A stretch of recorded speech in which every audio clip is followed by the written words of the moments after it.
Hello everyone. पिछली video में हम लोगों ने यूपीएससी के एग्रीकल्चर टॉपिक से रिलेटेड प्रीवियस ईयर सॉल्यूशन को देखा था। आज की वीडियो में हम लोग उसका कंटिन्यूएशन करेंगे। तो पहला क्वेश्चन हमारा बोला यूपीएससी 2007 का असर्शन रीजनिंग बेस्ड है। There is no tea plantation in any African country. अगला हमारा बोल रहा है इसका रीजन क्या है। Tea plantation needs fertile soil with high humus. तो देखो यार, टी प्लांटेशन के लिए फर्टाइल सॉइल तो चाहिए होती है, जो कि अगर मोर प्रिसाइजली बोला जाए तो हमारी फॉरेस्ट सॉइल होती है जिसमें हाई ह्यूमस कंटेंट होता है, यानी कि रीजन तो सही है। अगर आप असर्शन की बात करोगे तो गलत बात है।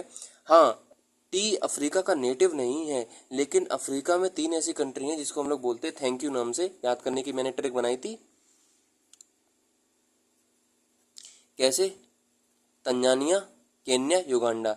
थैंक यू नाम से 3 ऐसी कंट्रीज हैं जहाँ पे हमारी टी का प्रोडक्शन होता है। तो ऐसा कहना कि अफ्रीका में होता ही नहीं, ये बात कैसी है? गलत है। अब टी से रिलेटेड कुछ बेसिक हम लोग फैक्ट्स को कवर कर ले रहे हैं। देखो यार, टी से रिलेटेड पहली बात तो ये है कि टी को चाहिए फॉरेस्ट सॉइल। दूसरी बात ये है इसमें कैसा होता है, ह्यूमस कंटेंट हाई होता है।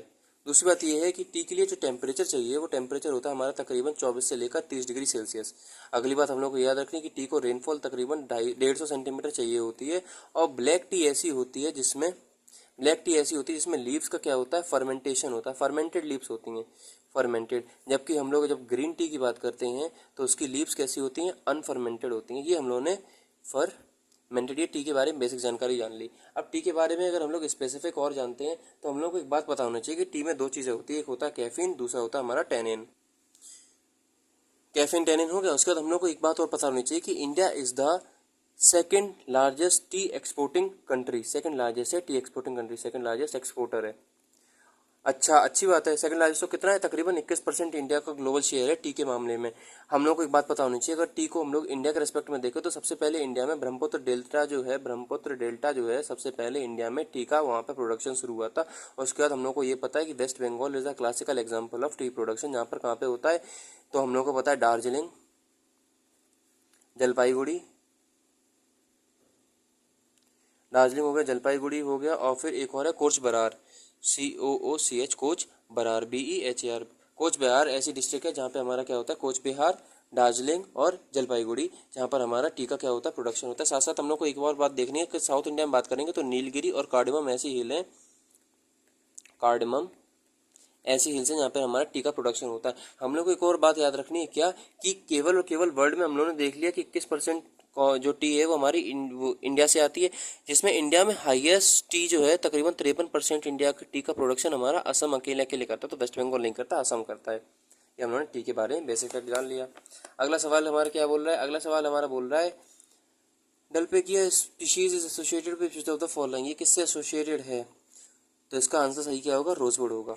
देखो यार, ये उस वक्त न्यूज़ में थी इसलिए पूछी गई थी। अब हमारी अप्रोच ये होनी चाहिए कि आगे क्या, तो आगे ये कि यूपीएससी में एनवायरमेंटल इकोलॉजी सेक्शन के जो करंट अफेयर होते हैं, और जो हमारा एग्रीकल्चर स्पेसिफिक एग्रीकल्चर है, ज्योग्राफी है, एनवायरमेंट इकोलॉजी के जो करंट अफेयर सेक्शन होता है जिसमें स्पीशीज़ आती हैं, फ्लोरा फौना दोनों, वो हम लोगों को ध्यान में रखनी है। अच्छा, रोजबुड का ये तो पता ही है, फूड की तरह भी यूज़ होता है और फ्रेगनेंस की तरह भी यूज़ होता है इसका। अगला हमारा क्या बोल रहा है, which of the following places was associated with Acharya Vinoba Bhave's Bhoodan movement at the beginning of movement. अब बिगिनिंग में कहाँ पे था, तो इसका वही फिर से वापस करंट अफेयर बेस्ड क्वेश्चन था, पोचमपल्ली थी जगह का नाम। अगला हमारा क्वेश्चन क्या बोल रहा है, यार मैं इसलिए एक्सप्लेन नहीं कर रहा हूँ क्योंकि इसमें एक्सप्लेनेशन का कोई स्कोप बनता नहीं है दोस्त। अगला हमारा क्वेश्चन क्या बोल रहा है, Chikkamagaluru is well known for sugar production and Mandya is well known as coffee production region. तो इसका सही क्या होगा, ऑप्शन हमसे बोला गया, इसका सही ऑप्शन कोई नहीं होगा। क्यों? ये अगेन उस टाइम पर न्यूज़ में था। देखो यार, चिकमंगलुरु जो है वो कॉफ़ी प्रोडक्शन के लिए जाना जाता है, और जो मांड्या है वो शुगर प्रोडक्शन के लिए जाना जाता है। अब मेरे दिमाग में एक बात आ रही है क्या, जब मैंने ड्रेनेज चैप्टर के आपसे क्वेश्चन कराए थे तो उसमें यूपीएससी ने 2 सवाल पूछे थे कि Kangra valley is famous for dash resource, Kullu valley. हाँ, कांगड़ा वैली जो है वो हमारा, शायद उसने ये बोला था कि ट्रांसवर्स है, और जो हमारा कुल्लू वैली है वो शायद, मतलब यूपीएससी ने ऐसा बोला था, कुल्लू और कांगड़ा वैली के हिसाब से उसने पूछा था। एक ट्रांसवर्स बोला था और एक हमारा शायद लॉन्गिट्यूडनल बोला था, वैली है। तो उसमें भी सेम क्वेश्चन था कि कुल्लू वैली का आंसर नीचे वाला था और कांगड़ा वैली का आंसर ऊपर वाला था। तो इसका मतलब हम लोग को ये भी याद रखना है कि जरूरी नहीं है जो स्टेटमेंट है वो हमारा सही ही हो। कई बार यूपीएससी स्वैप कर देता है क्वेश्चन को कि इसका आंसर उसमें स्वैप कर दिया, तो वही सेम ये स्वैप इसमें किया गया है। अगेन वही फैक्ट बेस्ड क्वेश्चन था। अगर आपके अगला हमारा क्वेश्चन क्या बोल रहा है, through coffee and tea both are cultivated on hill slopes. सही बात है, दोनों हिल्स की स्लोप के ऊपर होती है। There is some difference between regarding their cultivation. UPSC 2010 का सवाल है कि इनके कल्टीवेशन में कुछ अंतर होता है, क्या होता है। Coffee plants require hot and humid climate of a tropical area where tea can be cultivated in both tropical and sub tropical. सही बात है पहला तो।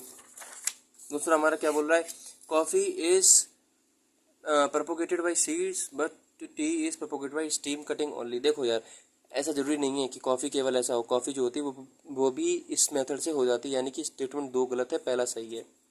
टी के बारे में हम लोग बेसिक फैक्ट जान चुके हैं, कॉफ़ी के बारे में कुछ बातें चल रही थी। फॉर एग्जांपल कॉफ़ी के मामले में इंडिया जो है वो 7th लार्जेस्ट है, टी के मामले में 2nd लार्जेस्ट है। ऐसे ही हम लोग सारी चीज़ देख ले।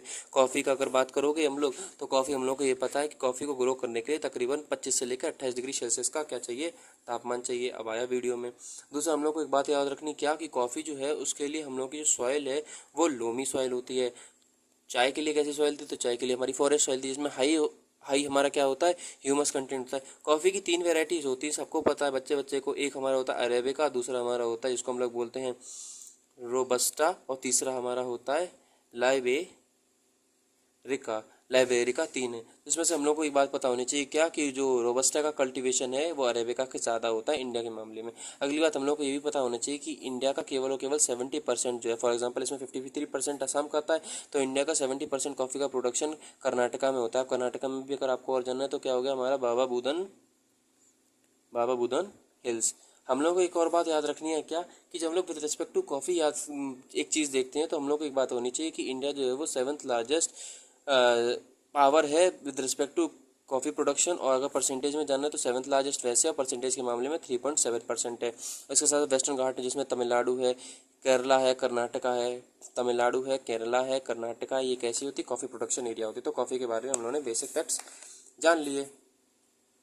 अगला हमारा क्वेश्चन क्या बोल रहा है, with reference to the soil conservation consider the following, crop rotation, sand fence, terracing और विंड ब्रेक्स। मैंने आपको पिछली वीडियो में बात बताई थी क्या कि सॉइल के बारे में हम लोग अगले, जब हमारा एग्रीकल्चर टॉपिक खत्म हो जाएगा तब सॉइल के बारे में हम लोग शुरू करेंगे।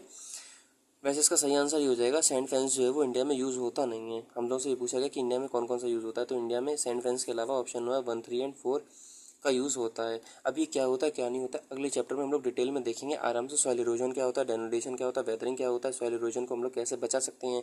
फॉर एग्जांपल गली इरोजन है, वाटर इरोजन है, मतलब जितने भी तरह के इरोजन होते हैं सबको देखेंगे। क्रॉप रोटेशन होता है, टेरेस फार्मिंग होता है, विंड ब्रेक, सैंड फेंसिंग, इन सारी चीज़ों को आप देखेंगे। आप लोग निश्चिंत हो जाओ, बस अगले टॉपिक पे आने दो हम लोगों को। जैसे हम लोगों का अगला टॉपिक सॉइल चालू होगा, उसमें सारी चीज़ देखेंगे। सॉइल की लेयर कौन सी होती है, कौन सी तरह की सॉइल होती है, बाबर खादर, मतलब हर एक चीज़ देखेंगे, कोई टेंशन की बात है नहीं। अगला हमारा क्या बोला है, an objective of a national food security mission is to increase the production of certain crops through area expansion.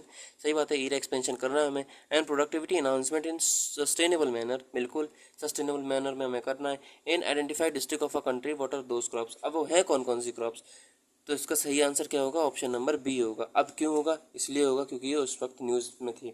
हम लोगों को एक चीज़ याद रखनी, अगेन जो मैंने बात रिपीट करी थी, क्या कि देखो यार, न्यूज़ करंट अफेयर पे नज़र बनाए रखना। करंट अफेयर अगर नहीं पढ़ना है तो आप लोगों की जो मैगजीन होती है, मैगजीन पे नज़र बनाए रखना, जिसमें एनवायरनमेंट इकोलॉजी में जितनी भी गवर्नमेंट के द्वारा कोई मिशन, कोई हमारा मिशन है या फिर कोई हमारी स्कीम है, उस पर हम लोगों ने स्पेशल फोकस रखना है। क्यों, क्योंकि यूपीएससी लगातार ऐसे ऊपर क्वेश्चन पूछ रहा है। फॉर एग्जाम्पल, इस स्कीम में कौन सी चीज़ कवर हो रही है, इस स्कीम का बेनिफिशियरी क्या है, इस स्कीम से किसी चीज़ का इन्लार्जमेंट हुआ है या किसी चीज़ को कम किया जाएगा, इस स्कीम में टारगेटेड कौन है, इस स्कीम में टारगेटेड फसल कौन कौन सी है, इस स्कीम का एम क्या है, इसकी स्कीम का ऑब्जेक्टिव क्या है, इस स्कीम सेंट्रल स्पॉन्सर है, स्टेट स्पॉन्सर है, यानी कि हम लोग को सारी चीज़ें पता होनी चाहिए। वैसे मैं करंट अफेयर का एक डेडिकेटेड सेशन लाऊंगा और उसमें सारी चीज़ें हम लोग कवर कर लेंगे, टेंशन की कोई बात है नहीं। अगला हमारा सवाल क्या बोला, Tamil Nadu is the leading producer of a mill made cotton yarn in the country, what would be the reason. 2010 का सवाल है। देखो यार, 2004 या 5 के आसपास यूपीएससी ने सेम सवाल पूछा था, अगर आपको याद होगा, कि net sown area of Andhra Pradesh is greater than West Bengal. उसमें उसने बोल दिया था क्या कि आंध्र प्रदेश हैज़, शायद उसने लेटराइट सॉइल बोला था, तब मैंने आपको बताई थी आंध्र प्रदेश में लेटराइट सॉइल नहीं होती बल्कि रेड सॉइल होती। सेम वही सवाल है, क्या है कि जो तमिलनाडु है उसमें कॉटन का प्रोडक्शन इसलिए होता है क्योंकि ब्लैक सॉइल का यहाँ पे होता है। तो देखो यार, ब्लैक सॉइल तमिलनाडु में नहीं पाई जाती, बल्कि तमिलनाडु में हमारी रेड सॉइल पाई जाती है। ब्लैक सॉइल कहाँ पे पाई जाती है, तो ब्लैक सॉइल सबसे ज़्यादा इंडिया में पाई जाती है हमारा महाराष्ट्र में। तो यानी कि स्टेटमेंट 1 हमारा कैसा होगा, गलत हो गया। अगली बात ये है कि कॉटन का प्रोडक्शन इसलिए होता है क्योंकि rich pool of skilled labour है, तो ये बात तो बिल्कुल सही है। अब देखो फिर से हम लोग को याद क्या रखना, दो तीन बातें याद रखनी है। क्या कि ब्लैक सॉइल पहली बात तो महाराष्ट्र में पाई जाती है, तमिलनाडु में रेड सॉइल प्रीडोमिनेटली पाई जाती है। दूसरी बात ये कि इसके लेवर है तमिलनाडु की। और कॉटन बार बार आ गया तो कॉटन के बारे में अगर मैं फिर से रिवाइज कर दूं एक बार, तो हम लोग को पता है कि कॉटन की 4 वेराइटीज़ होती हैं, 4 की चारों इंडिया में होती हैं। कॉटन जो होती है शॉर्ट स्टेपल, लॉन्ग स्टेपल होती है। कॉटन को प्रोडक्शन के लिए तकरीबन 150 से लेकर 200 सेंटीमीटर तक बारिश चाहिए। कॉटन हमारा खरीफ क्रॉप है। कॉटन को 21 से लेकर 30 डिग्री सेल्सियस तक का तापमान चाहिए। सारी चीज़ें हम लोग को क्लियर है। कॉटन जो होती है वो ब्लैक सॉइल में होती है, इसको हम लोग रेगो सॉइल के नाम से भी जानते हैं, जिसको सेल्फ फ्लोइंग कैपेसिटी होती है इसमें। अगला हमारा क्या बोल रहा है, given below are the name of 4 energy crops which one of the following can be cultivated for ethanol. Same वही बात है, इथेनॉल ब्लेंडिंग में मेन 2 क्रॉप्स का यूज़ होता है। वैसे होता तो बहुत सारी, जो मेन 2 हैं, एक हमारी मेज, दूसरा हमारा शुगर केन है। शुगर केन वाला सवाल देखा था, उसमें मैंने आपको ये बात बताई थी। इसका सही आंसर क्या होगा, मेज होगा। अगला हमारा क्वेश्चन क्या बोल रहा है, सैलिनाइजेशन अकर्स व्हेन द इरिगेशन। सैलिनाइजेशन क्या होता है, सैलिनाइजेशन कुछ नहीं होता यार, ज़्यादा पानी का यूज़ करते हैं तो सैलिनाइजेशन, सॉइल की सैलिनिटी बढ़ जाती है। उससे पता क्या होता है, अभी देखो water evaporates in the soil, जो वाटर होता है एक्युमुलेट होता है सॉइल में और एवोपरेट कर जाता है। इससे क्या होता है, सॉल्ट और मिनरल बचे रह जाते हैं। तो सैलिनाइजेशन का इफेक्ट क्या होगा, अब देखो ज़रा सैलिनाइजेशन कैसी है।